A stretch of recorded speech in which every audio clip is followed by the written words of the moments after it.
We had a request to do this song. I don't think we've gone too many places in the last 20 years that we haven't done it, but I'm pretty sick of it. But anyway, we had a request to do it, so we'll do it for you folks right here. It's one called the Outhouse Song. It's on a tape over there. But we can't do the song without telling the story. We play at these bluegrass festivals throughout the summer, and fairs and events like this. And most of them have porta-johns like you see here at the American Folkways Festival. Really nice, clean porta-johns. Well, some of them we play at in other states and counties. They have the old wooden kind. And they're not taken care of as well, but they have the old wooden kind. We were at this festival down in West Virginia. Remember when we locked Louie in one of them? Well, I remember we locked him in one of those, yeah. Boy, that's but this one was down in West Virginia, and I had to go, and I went over and pulled the door open, and I saw there was somebody in there, and it was Bob. And he saw it was me. He said, come on in. Come on in. It's a two-hole outhouse.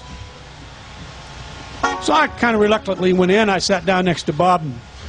You remember this, don't you, Bob? No.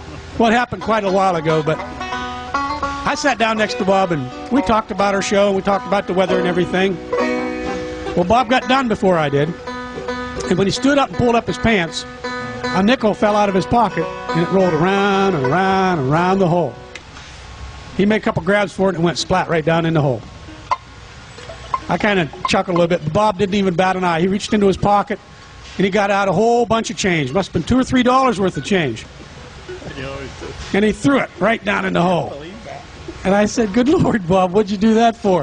And he said, you didn't think I was going down there just for that one nickel, did you?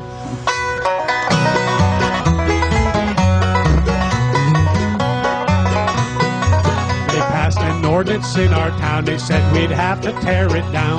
That little shack out back's so dear to me.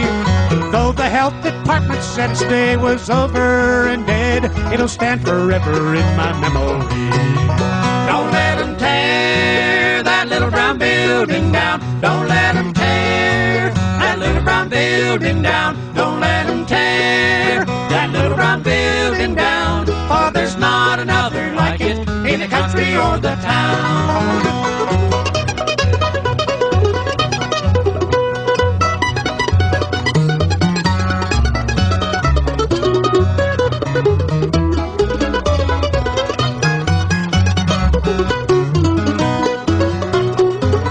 It was not so long ago that I went tripping through the snow out to that house behind my old hound dog, where I'd sit me down to rest like a snowbird on his nest and read a Sears and Roebuck catalog. I would hum a happy tune peeping through the quarter moon as my daddy's kin had done before.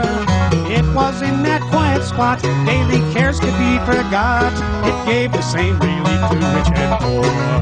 Don't let them tear that little brown building down. Don't let them tear that little brown building down. Don't let them tear that little brown building down. For there's not another like it in the country or the town.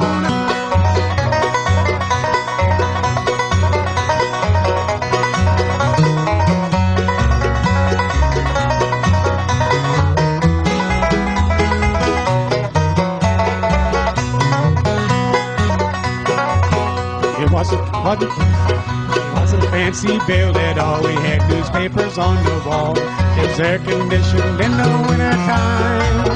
It was just a humble hut, but its door was never shut, and a man could get inside without a dime. Don't let them tear that little brown building down. Don't let them tear that little brown building down. Don't let them tear